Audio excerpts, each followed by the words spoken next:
The doll.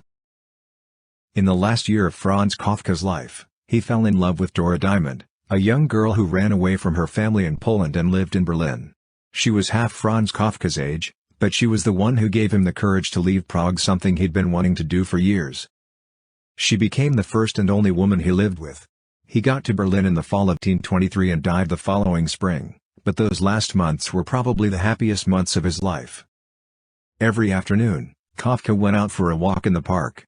Dora often accompanied him. And here's what happened one day as she wrote.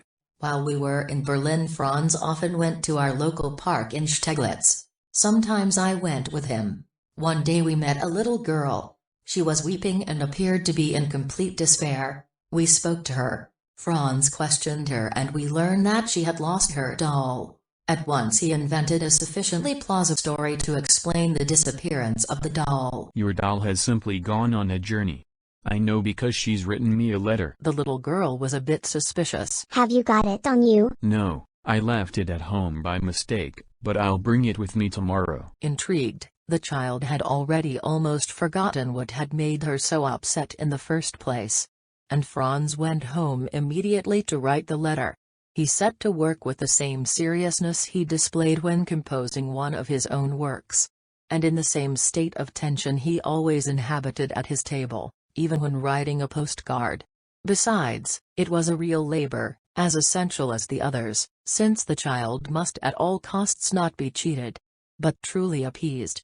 The lie must be transformed into the truth of reality by means of the truth of fiction. The next day, he ran with the letter to the little girl who was waiting for him in the park. As she did not know how to read, he read the letter out to her.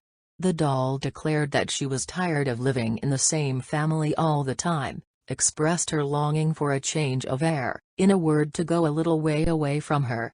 Away from the little girl whom, indeed, she loved, but from whom she had no choice but to separate. She promised that she would write every day. And, in fact, Kafka wrote a daily letter telling of new adventures, which evolved very rapidly, according to the special rhythm of the life of dolls. After a few days, the child had forgotten the loss of her real toy and had no thought for anything but the fiction she had been offered in exchange. Franz wrote every sentence of the letters with an attention to minutiae, with a precision full of humor, which rendered the situation completely acceptable. The doll grew up, went to school, got to know other people. She continued to assure the child of her love but made allusions to the complexity of her life, to other obligations, to other interests which made it impossible, for the time being, to live with her. The little girl was invited to reflect upon this and was made ready for the inevitable renunciation.